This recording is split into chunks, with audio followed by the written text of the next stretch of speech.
welcome everyone this afternoon.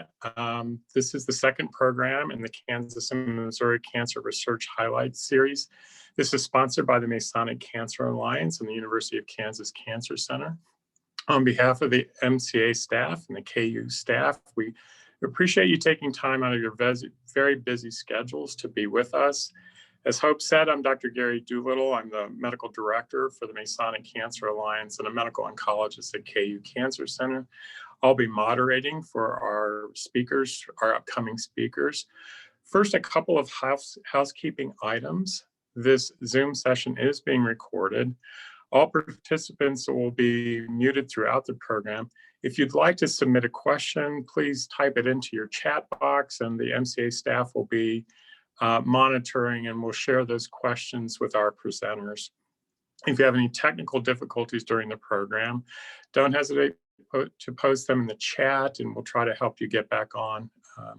Finally, please be sure that any questions you submit do not contain patient identifiers or patient information. And with that, let's move ahead with Dr. Jennifer Klemp. Dr. Klemp is Professor of Medicine in the Division of Oncology at the University of Kansas Cancer Center, and she's the Director of Cancer Survivorship. Her clinical interests focus on cancer survivorship as well as genetic education and testing. Her research interests include issues related to quality of life in cancer survivors, as well as improving access to point-of-service care through tele-mentoring. Dr. Klemp, thanks for being with us today and welcome. Thank you so much, Dr. Doolittle, and also thank you for organizing this. I think I'm excited to share some information with you all today on lifestyle and breast cancer and a trial that we're participating in across the state. And I assume I put my own slides up here. At least that's what I'm going with, maybe. All right. There you go. And Dr. Doolittle, can you see my slides okay? We can see your slides. It's great, Jeff. Perfect, great. So the trial I want to talk with you all about is called BWEL, and it's the breast cancer weight loss trial. And the importance of weight loss when we think about cancer really has to do, I think, with this figure, sort of nicely summarizing. There's multiple cancers associated with being overweight or obese. And in particular, some of them you may say, wow, I wasn't really as familiar with that. But there's different levels of sort of association. So some, it could be with the initial diagnosis, some it's with an actual risk of developing a second primary, and some it's for actually sort of progression or recurrence of disease. And for breast cancer, it actually kind of takes all three of those. So we know that being overweight and obese, especially as a postmenopausal woman, does increase the risk for an initial and second primary breast cancer, as well as for sort of the severity or progression of the disease. So an important target, because many of the factors associated with being overweight or obese are technically modifiable. And if you look at this figure, which I think lays out really nicely the percent of US cases of adults over 30 attributed to these modifiable risk factors, of course, we see that about 19% of US cancers in adults are related to tobacco, but there's several that you could link into that lifestyle piece for being overweight or obese. And one obviously is having excessive body weight, which is probably around 7 to 8% of US cases. Alcohol consumption can lead into that, poor diet, and then physical activity. So it gives us some targets. Not only are these, once again, sort of modifiable targets, but it does feed into this bigger picture and why energy balance is important. We know that we need energy, right? So we need food, we need to take in healthy sources of food. We also have expenditure, and expenditure is going to be a little different for each of us because we all have our own genetic makeup So that's kind of how our metabolism and how our baseline sort of interacts with the amount of exercise or movement or effort that we are our expenditure. And then what's really left is sort of who we are with our body habitus and what our weight is and what the opportunity is for really targeting those modifiable lifestyle factors, in particular for this study in breast cancer survivors. And so what BWEL has done is a really large undertaking. I mean, 3,136 patients. This large trial, which is done through the Alliance Cooperative Group, which is one of the cooperative groups supported by the National Cancer Institute, is focusing on a population of breast cancer survivors that are a little higher risk. So it's for women who are stage 2 and 3, whose breast cancer is stage 2 or 3. They also have to have a BMI that's in the overweight or obese category greater than 27, and they can be pre or post-menopausal. So they want to capture these women when they're done with their initial treatment. So they finished surgery, radiation, and their initial type of additional treatment. Maybe it's a chemotherapy or other type of targeted therapy, but they can be on their anti-hormone therapy. So the important part is that there's this sort of fine line where you want to capture them right away, and it gives you up to about 14 months from the time of diagnosis to capture patients who would be interested and eligible in participating in a lifestyle intervention. These women are then randomized, so that flip of a coin, into either getting the 2-year telephone-based weight loss intervention and health education arm of the study, or they just get health education alone, which is sort of a pre-packaged, there's some materials, which I'll show you here in a moment.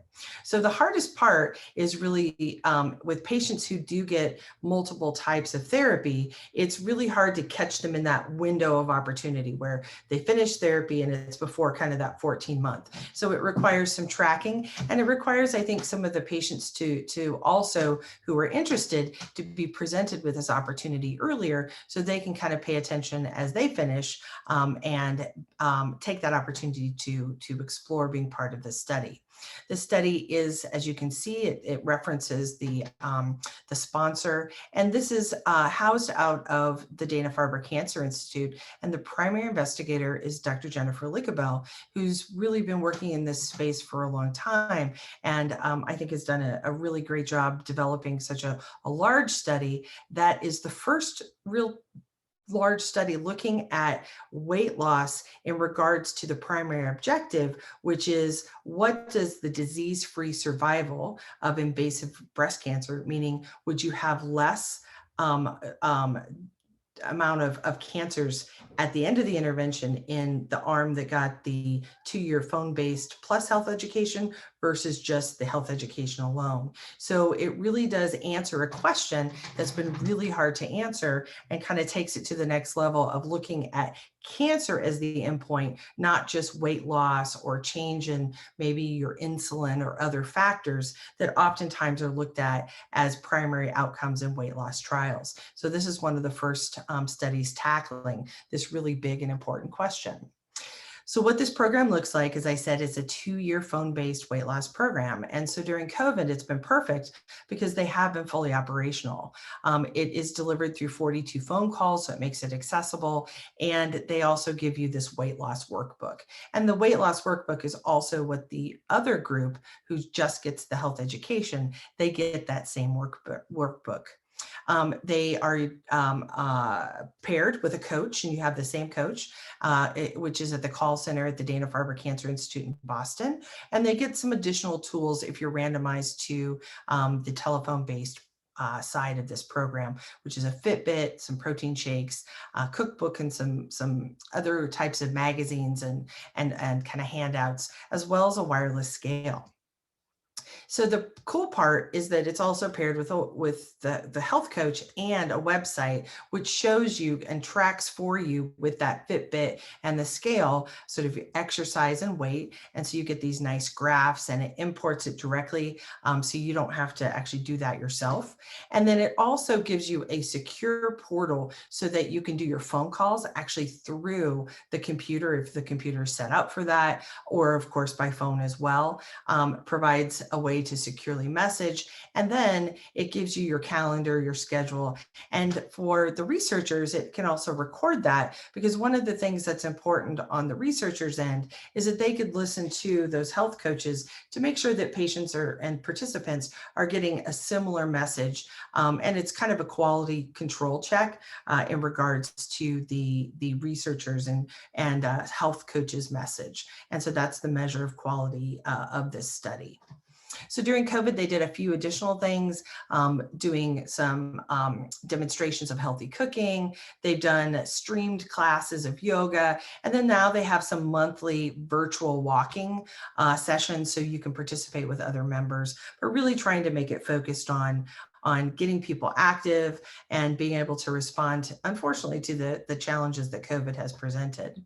So sort of my call to action is, in talking with Dr. Lugabel a couple weeks ago, COVID has slowed down the recruitment. They were hoping to be done by fall, right, 2020, but that's now been pushed to after the first of the year. So there's about 250 slots left. We are a good representative from both the state of Kansas, as well as our partners through the Masonic Cancer Alliance and the University of Kansas Cancer Center. So I did want to, do a shout out to our partners across the MCA, and thank you all for your efforts in helping to recruit for this study. But there are, and this is a moving target, 2,881 is now up, but we have a last ditch effort that if we have any patients that potentially could be eligible going into the holiday, is sort of a catch-22, but a lot of our patients actually like having some structure going into the holiday. They feel like it gives them some support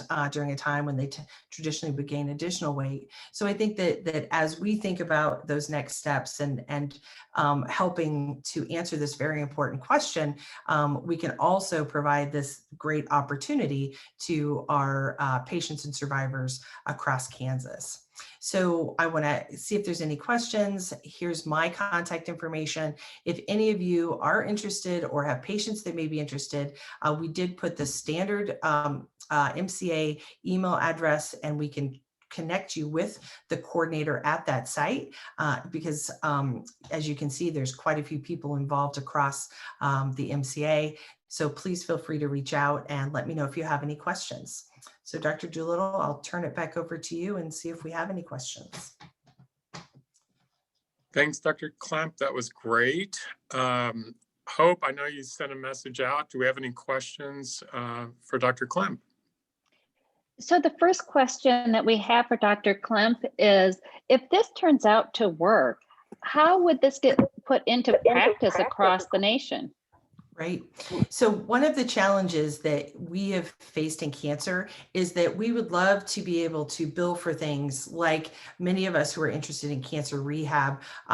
There needs to be sort of a medical condition that would be tagged to it because reimbursement can be challenging. And so we've often been jealous of cardiac rehab. So you think about if people have a heart procedure, cardiac rehab is just a standard part of their follow-up. And wouldn't it be great? And we talk about this all the time, if our cancer patients could have that same type of opportunity. So I think through such a large study, you would now be able to go and have the evidence to support attaching some sort of covered weight loss intervention, covered next step for survivors that could be in tandem or immediately following finishing of their initial treatment. And hopefully this will give the argument that's necessary for insurance reimbursement, because I think all of us feel the diet and exercise is important. We know the value of it, but until you have the evidence, it's really hard to take it to the payers to get them to pay for that service.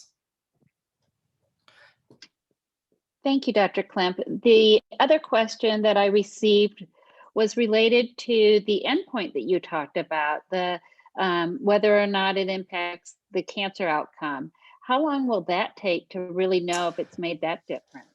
Right, that's going to take a little longer. So the way that the study's planned out is that it looks at it at 2 years once the individual finishes those phone calls. So unfortunately, if you were still accruing patients right now and recruiting, that means that if the recruitment is done by January, February of March of 2021, now you're looking at 2 years following that. And at that 2-year mark for the last patients, that's where they're going to look at, because it's a higher risk population, what that disease-free survival rate is at 2 years. So you're looking at about probably 3 years down the road before we have the total answer. Now, they did do an interim analysis, and they did see that group that got the health coaching does have a significant weight loss, and in comparison to those that did not. So kind of looping back to that initial question, this will help us push that the standard of care for breast cancer survivors, and probably eventually, all of our patients, would be a structured diet and exercise intervention appropriate for them and their lifestyle as part of that treatment and survivorship care plan. Thank you. My very last question is, if there's a primary care doctor or a cancer survivor who's interested in participating in the study, how would you direct them to find out if they're eligible? Right. I think that email that's that's on the website, or the screen right now, is a great place to start. The eligibility can be reviewed by the team, and we can help and support to see if that patient would qualify. We do get those a lot. Like, we prefer that someone say, hey, this patient's interested, or we think this patient would be a good fit, and just send us the information. And then members of the study team can go ahead and review that and let you know, because the hardest part is just getting people in that right window with the right amount of risk. Great. Thanks, Dr. Klemp. Thank you, guys. Our next presenter is Dr. Lauren Nye. Dr. Nye is an assistant professor of medical oncology at the University of Kansas Cancer Center. Her research interests include treatment of breast malignancy, genetic and survivorship issues, and tele-mentoring through the ECHO project. Dr. Nye, again, we sure appreciate your time today, and welcome. Thank you. Can you hear me okay? I can hear you. The team can hear you. Perfect. I'm going to go ahead and share my screen.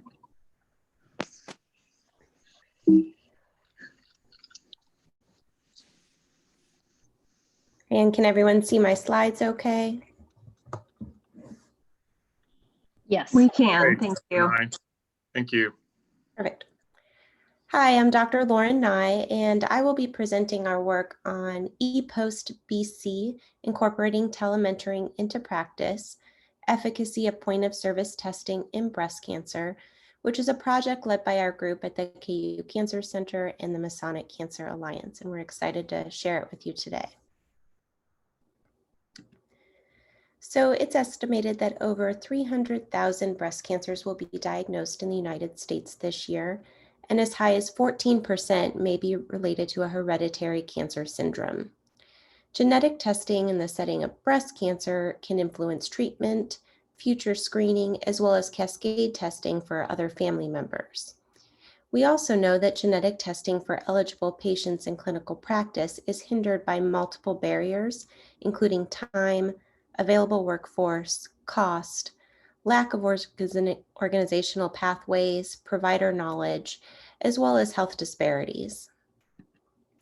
In Kansas, similar to other rural and socioeconomically disadvantaged communities, the majority of patients diagnosed with breast cancer and meeting NCCN criteria for genetic testing have not been tested, and we know this burden is only going to continue to grow.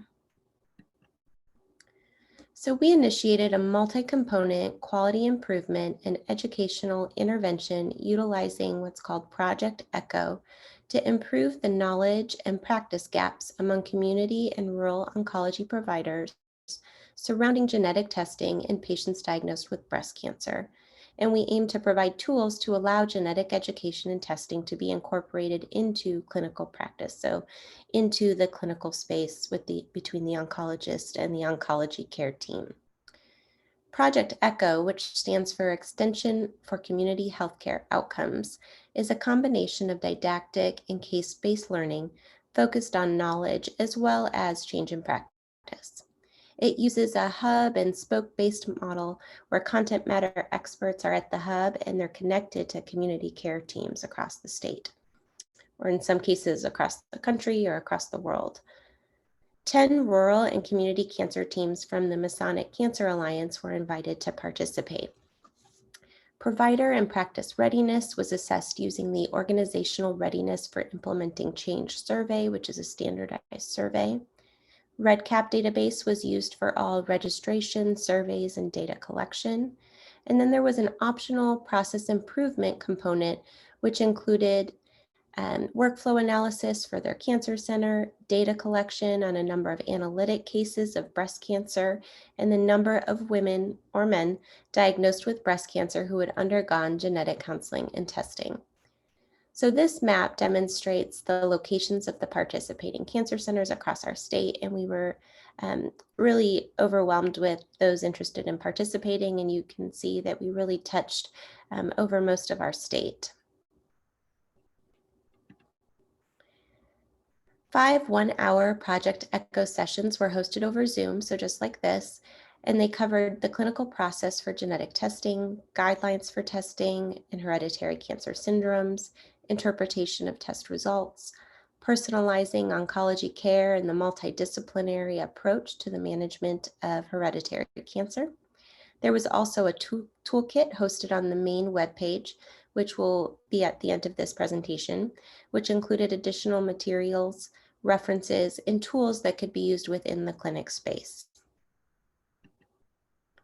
So for our results, using Moore's model of outcomes assessment, we were able to assess participation, satisfaction, learning, and competence.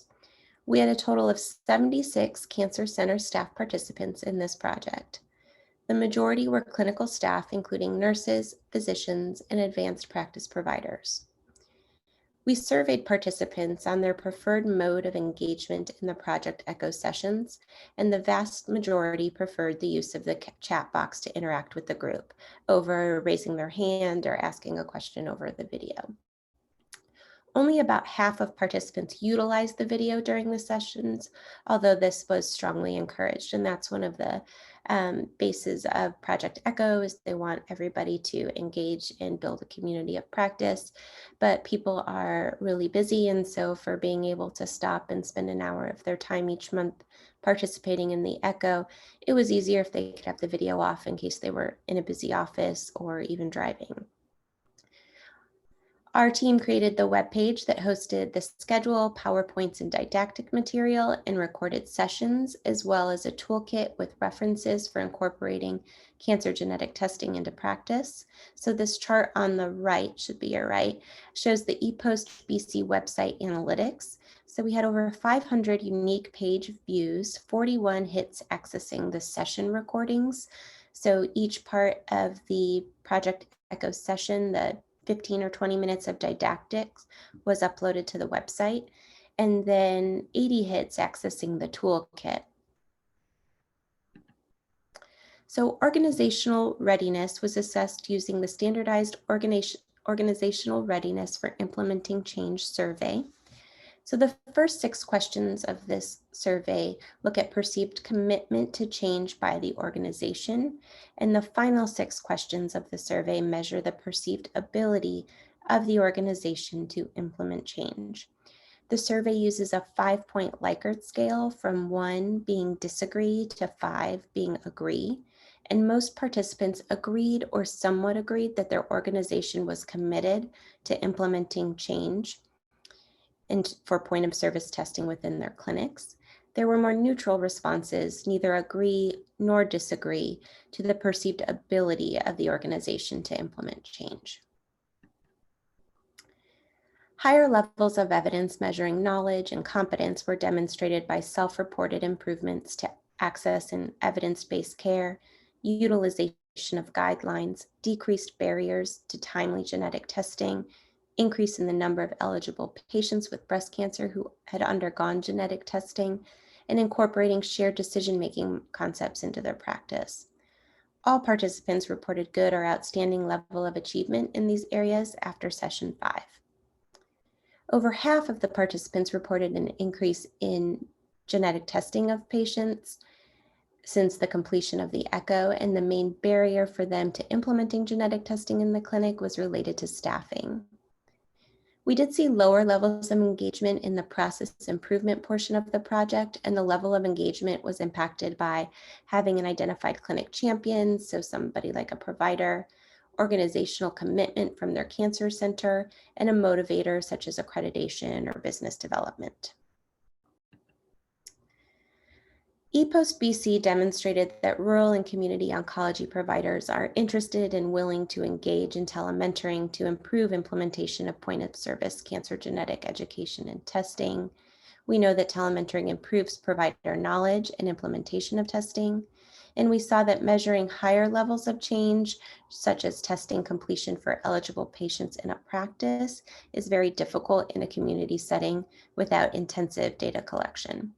So one of the benefits, but also limitations of using Project ECHO, which is a platform that is specifically designed to reach those low resource settings, is measuring metrics and quality improvement processes, and much more effective metric tools are needed. We also saw some low responses to our surveys from the participants. So our team's next steps include the incorporation of technology and standardized tools into practice to address provider and care team burden, so that staffing issue, without having to increase the number of staff members, and delivering genetic education into the clinics. And then in green, you can see the website that hosts all of our ePOST BC materials. So you can go there and see all of the didactic session recordings, as well as the PowerPoint materials and the toolkit. And we just want to thank you for your time today. And if you have any questions, please let us know. And we'd like to thank our sponsors, including the Pfizer Independent Grants for Learning and Change, the Association of Community Cancer Centers, and of course, all the support from the Masonic Cancer Alliance. That's great. Thanks, Dr. Nye. Christy or Hope, do we have any questions for Dr. Nye? Yes, Dr. Doolittle, this is Christy. The first question we have is, what are some of the barriers to timely genetic testing? Some of it is knowledge that the patient needs genetic testing. Some of it is referral for genetic education for that patient. So many would feel more comfortable referring to a genetic counselor or a genetic expert, which can be very difficult in a low resource setting. Some of it has to do with insurance and financial and understanding how to make sure that that genetic testing is covered. So quite a few barriers, especially in a community setting, but we see those in academic settings as well. Great. Our second question is, what does shared decision-making look like for genetic testing? Great question. So shared decision-making is basically delivering information about what is genetic testing, why would it be recommended, what can we do with that information, and then hearing back from the patient, what would genetic testing mean for them, how would it impact their decisions, and then coming to a conclusion together about, is genetic testing right for your patient? What kind of genetic testing panel should we be choosing? Do we want to do a panel that's just focused on 1 or 2 genes, focused on all breast cancer genes, or is there something more in that family that that patient may be concerned about that we need to think about? All right, for our last question is, for the case-based portion of the echoes, did participants at the spoke sites share cases, or did the cases only come from the experts at the hub site? Right, so it was a mix. The case-based sessions of the echo will not be on the website because that did contain patient HIPAA-related material, but we did encourage and really asked for cases from the community to be presented so we can work with our team on the echo session to talk through how could we overcome the challenge that they were facing. So the great thing about having a community of practice with which we built with the echo was at our site, we had a genetic counselor or a medical geneticist available as part of our expert team, but we also got to hear from those other community sites that were already engaging in genetic testing within their clinic, how they overcame some of the hurdles. So, if they found a patient with a unique mutation that increased their risk of a GI cancer, how did they refer that patient to an expert? Who was that expert? Or how did they utilize their care team in the community setting to efficiently get patients tested? And so it was really nice to hear from other community sites and work together on coming up with solutions for each practice. All right, we have one more question that's come across. How would a person get a shared decision meeting with an expert? Hopefully every patient has access to shared decision-making with their oncologist or their oncology team. Shared decision-making is really a term that is used to describe how we should be making all decisions in medical care. And so all decisions that come up in the management of breast cancer should usually be shared decision-making. It's not a one-way street where a physician is telling a patient, you have to do this.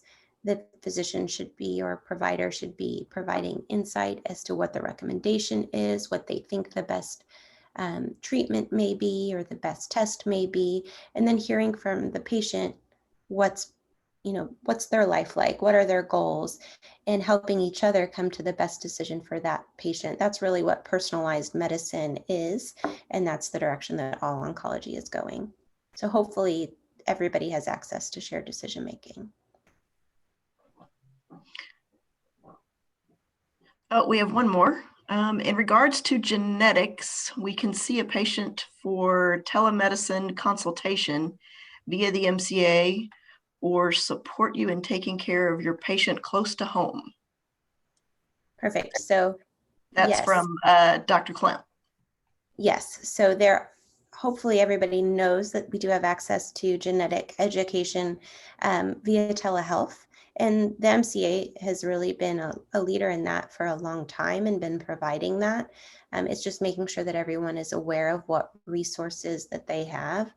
And if there's anything good that's come from the pandemic, we've seen a much larger transition to telehealth for delivering genetic education and counseling. So that will take some of that burden off of the care team as long as they're aware of how to find it. And then a lot of genetic testing can be done without leaving your home. So the actual kit can be sent to a patient's home. The patient can provide a saliva sample by spitting into a tube and put it back in the mail and send it back. And so we've been doing a lot of genetic testing that way as well, just to keep people safer. And hopefully that's something that sticks around even after this pandemic is gone. That's great. Thanks so much, Dr. Nye. We appreciate your guys. expertise and taking time with us. Thanks to Christy as well. Our final program speaker is Dr. Priyanka Sharma. Dr. Sharma is a professor of medical oncology at the University of Kansas Cancer Center with interest in breast cancer treatment, triple-negative breast cancer, and breast cancer genetics. Her research interests include triple-negative breast cancer, novel targeted agents, neoadjuvant chemotherapy, and breast cancer genetics. Dr. Sharma, welcome. Thanks for taking time to share your work with us this afternoon. Hello, everyone, and thank you for inviting me to speak. I'm going to share my screen. Let's see.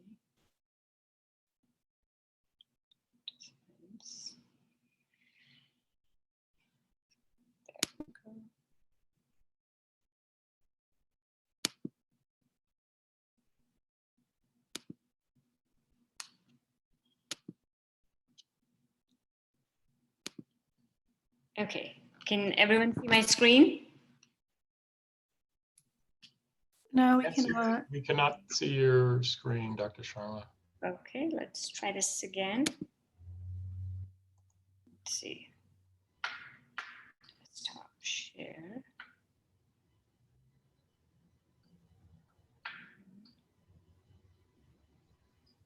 How about now? Still having a little trouble here. Still don't have your slides. Dr. Sharma, this is Ashley Spalding. I have your presentation pulled up if you'd like me to go ahead and share it, or if you'd like to continue trying, that's fine too. Let me try it one more time because. Okay, I think.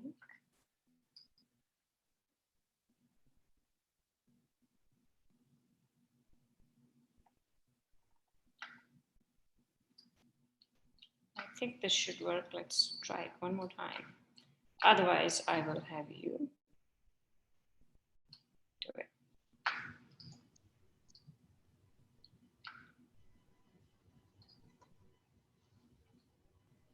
How about now?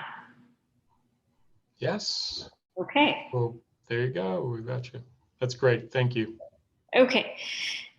So I'm going to briefly talk about our work in triple negative breast cancer and highlight a couple of recent trials. So breast cancer, as most of you would know, is the most common cancer in females. And this year alone, over 230,000 women will be diagnosed with breast cancer. Triple negative breast cancer accounts for about 15% of all breast cancers. So it is one of the smaller subtypes, but it is one of the most aggressive subtypes. And hence there's a lot of research in improving outcomes for women that have this type of breast cancer. Before we talk about our trials and what we're testing in our trials, let's first review what is the current treatment pattern for these patients. Traditionally, conventional chemotherapy is the standard treatment for patients who are diagnosed with non-metastatic triple negative breast cancer. And it is fairly effective. It hasn't changed though significantly in the last 10 plus years. So we've been using the same drugs for quite some time. And these drugs are effective and improve cure rates for women with triple negative breast cancer, but they are associated with toxicity. And the toxicities of concern are some of the late toxicities, like effect on heart, increasing risk for heart failure, and increasing risk for second malignancies like leukemia. And in spite of our best chemotherapy, 25 to 40% of women who have early stage triple negative breast cancer will develop metastatic disease. So it's clear that standard treatment is not optimal and we need better approaches. So more patients with this type of cancer can be cured. And as we do those studies, we also have to be cognizant about toxicity and look at regimens that minimize the toxicity and side effects, especially the late and life-threatening side effects of these drugs. Chemotherapy for early stage triple negative breast cancer has traditionally been given after surgery. So if you look at the schema on the right, that kind of describes what we call adjuvant treatment and then what we call neoadjuvant treatment. Adjuvant treatment is delivered after the primary tumor has been removed, so after the woman has had a lumpectomy or a mastectomy. And neoadjuvant treatment is typically delivered before the surgery happens. So it is given while the tumor is still intact, so we can assess the response in the cancer. There's several advantages of why there's been a shift from adjuvant to neoadjuvant treatment in cancers like triple negative breast cancer. Number one, as it shrinks the tumor, it improves resectability. In other words, women that may need a mastectomy upfront are now eligible to have a lumpectomy. And it also reduces the extent of surgery needed for the axillary lymph nodes. The response to neoadjuvant chemotherapy is used to make decisions for further treatment after surgery. So it's an important parameter that we keep in our discussion. It also gives long-term prognostic information. And it's a perfect setup to assess newer agents that we can add to our conventional chemotherapy regimen because the assessment of response can happen fairly early. And this is kind of the setting where some of the newer investigation in triple negative breast cancer has been happening. So we've been invested in looking at an anthracycline-free chemotherapy at University of Kansas for a number of years now. This is from our first series where we showed that a regimen of carboplatin plus docetaxel, these are two chemotherapy drugs that are really old and have been around for treatment of many, many cancers for a number of years. We've showed that with these two drugs given for 6 cycles, more than half of the patients with early stage triple negative breast cancer will have a complete response when they go to surgery, which means no tumor is found in the breast or the axillary lymph nodes when chemotherapy was given before surgery. And we also showed that for these women that had a complete response, if they did not get any further chemotherapy with drugs like anthracycline and cyclophosphamide, they still had a really good outcome, thus suggesting that these women could potentially avoid the exposure to anthracycline and cyclophosphamide, which do increase risk for heart failure and secondary hematological malignancies 5, 10, 15 years down the line. So with that background, we designed the NeoSTOP study, which enrolled 100 patients, and this is the schema of the trial. Just broadly speaking, the study was a randomized design. It had 2 arms. Arm A would be considered standard kind of a chemotherapy that included 4 drugs, and Arm B included the anthracycline-free regimen of carboplatin and docetaxel. The primary endpoint of the trial was to assess the number of patients that achieve a complete pathological response with this regimen. So the trial accrued 100 patients between 2015 and 18 at KUCC and MCA sites. It did very well with accrual, and thank you to everyone for supporting the study. We presented the results at ASCO last year, and these are summarized on the bar graphs on the right. And you can see that proportion of women that achieved a complete response is similar between the 2 regimens. So in terms of the efficacy against cancer, the 2 regimens are doing pretty similar. Where we saw the differences were in side effects. So the proportion of women that had side effects was more with the 4-drug regimen compared to the 2-drug regimen, which probably isn't surprising. The more drugs you give, the more side effects we would have. And also the financial cost was higher with the 4-drug regimen compared to the 2-drug regimen. At the end of the study, we concluded that this regimen gives similar response rates as the 4-drug regimen, but is less toxic both from the patient side effect perspective and financial toxicity. And it's a good alternative for those who are not candidates for anthracycline and cyclophosphamide, have other medical conditions that prohibit use of those agents. So what's the future for those? We are taking the regimen forward in another trial, which I'll describe in just a second. And there's also national interest in looking at this regimen as a way to step down on chemotherapy for patients with triple negative breast cancer, at least selected patients that have low risk disease where we perhaps don't need to give all the drugs available and choose the 2 most efficacious drugs. We cannot really talk about solid oncology without talking about immunotherapy anymore. This has been a major advance for lots and lots of cancers. Breast cancer is a little bit behind in that space.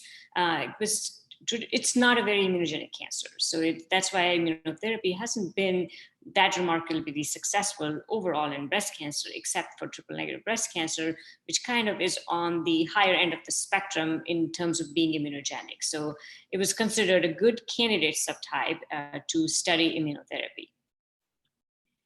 It's a complicated slide describing a trial schema, but just the point I'm trying to make is we now have evidence that was presented earlier this year from a randomized phase 3 registration trial that assess the addition of immunotherapy pembrolizumab at the green box there to chemotherapy in patients with early stage triple negative breast cancer. And again, this was a neoadjuvant study where all the treatment is delivered before surgery with some treatment that comes afterwards, but at least all the chemotherapy part is delivered before surgery. And this trial used the 4-drug chemotherapy backbone, so a really intense chemotherapy backbone, and immunotherapy was the 5th drug. We do see that addition of immunotherapy to chemotherapy improved the proportion of patients that had a complete response. So from that sense, the trial was positive, and more number of patients are achieving a complete response with addition of immunotherapy. But immunotherapy was also associated with side effects where 15% of patients had serious immune-related side effects with this kind of treatment. We've taken our carboplatin docetaxel regimen forward and are studying it with immunotherapy right now. So this is pembrolizumab, carboplatin docetaxel. This is called NeoPACT trial. It will enroll patients with early stage triple negative breast cancer. Again, the primary endpoint is to assess the proportion of patients that have a complete pathological response. And the idea behind this study is, can we include immunotherapy with the chemotherapy backbone that's less intense, 2 drugs, tolerable, less side effects, or do we have to give all 5 drugs to all patients, which together is a fairly toxic regimen. So the NeoPACT trial has enrolled very rapidly. Under 2 years, it's almost 100 patients accrued. So we've had great support from investigators and patients. And over the last 2 years, there have been other studies that have reported out that suggest effectiveness of immunotherapy for triple negative breast cancer, although immunotherapy is not yet approved for early stage triple negative breast cancer. Hence, this trial gives an opportunity for patients to access this drug. We also have a SWOG study open that is enrolling. It's a national study. But KU and MCA is an active participant of this study. This SWOG study is also asking immunotherapy question in a slightly different setup though. It is for patients who have neoadjuvant chemotherapy and have surgery, and then at surgery they're found to still have cancer. So they got the treatment but didn't have the kind of response we all hoped for. And this trial is looking at addition of immunotherapy for a year versus a standard of care. Nationally, the trial has accrued well, and both KU and MCA have contributed to this study. The study continues to stay open, so I would encourage all of you to consider it for your patients that are eligible for this study. So where's the future for immunotherapy in early stage triple negative breast cancer? We are now seeing data from large trials that show the addition of immunotherapy to chemotherapy improves response rate. We don't have survival data yet. Those data are still pending. We also know that just with chemotherapy alone, about 50% of patients will have a complete response. So in some way, we're overtreating all of these women if we apply immunotherapy to all of these patients. And definitely immunotherapy, at least in early stage triple negative breast cancer, is not devoid of side effects. Financial cost is something that we all have to be cognizant of. The toxicity in early stage breast cancer and the late toxicity is something that we still don't quite understand very well, and we have to pay attention to it. And ultimately, when we have these drugs available for patients for routine care, the individual patient benefit versus risk has to be individualized. There are lots and lots of outstanding future research questions that are being studied in various trials across the US and across the world, and we're just very early in immunotherapy for breast cancer. I want to thank patients and their families, the participating sites, physicians, nurses, research coordinators, advocate community, everyone for supporting clinical research. And I'm happy to take any questions. Thanks, Priyanka. Hope, do we have any questions for Dr. Sharma? Yes, thank you. So Dr. Nye asked, in most clinical trials designs, we see the anthracycline included in chemotherapy backbone. So what is the hesitation in removing the anthracycline and including platinum in future trials? Or what will it take to get there? Breast cancer docs, we're creatures of habit. So when I said our treatment for early stage triple negative breast cancer hasn't changed in 15 years. And if you talk to Dr. Doolittle, he'll probably tell you melanoma treatment has changed 15 times at least in those time period. So we are a very, very, very cautious group of individuals. Breast cancer is also a very, very curable cancer. So any step at removing drugs is always met with a lot of scrutiny, just to make sure that we are not going to harm any patient. Having said that, I think the data is mounting that the 2-drug regimen is quite efficacious. And if we're going to use an add-on approach, that probably makes sense to have that backbone, because it is not going to be easy for most patients to take 5 drugs. This is getting close to lymphoma, bone marrow transplant type of regimens. Thank you, Dr. Sharma. The other question that we had was, how does the chemotherapy backbone impact response to the immunotherapy? So that's an excellent question. And again, it's being investigated in a lot of trials. And I don't think we know yet for early stage breast cancer that what an ideal backbone is and how that interacts with immunotherapy. Also, each immunotherapy is not the same. You have PD-1 inhibitors, PD-L1 inhibitors, they have different mechanism of actions. And most of our insight about immunotherapy and chemotherapy thus far has come from metastatic disease or very advanced disease. And early stage breast cancer may not be the same. Like we know in early stage breast cancer, PD-L1 isn't the best biomarker to select for immunotherapy, although in advanced disease that clearly is so. So those are excellent questions for ongoing and future research. We've a lot to do and learn in early stage triple negative breast cancer. Hope, any other questions? No, that was my last question, but I want to thank all the speakers. They're not only presenters today for everyone, but also really great collaborators with the Masonic Cancer Alliance. And I just feel so fortunate to work with the MCA research nurses, physicians, and the KU Cancer Center researchers. It just makes our day better when we hear you speak and we are able to improve the health of the region. I would echo Hope's comments. We really do value the relationship, and thanks so much for to our presenters today for taking time out.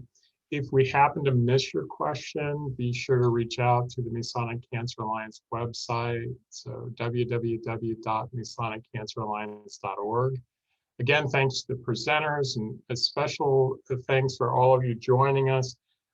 Be real careful, be safe, be COVID safe in the next couple months, and we'll have our third version of this coming up after the first of the year. Thanks for participating today.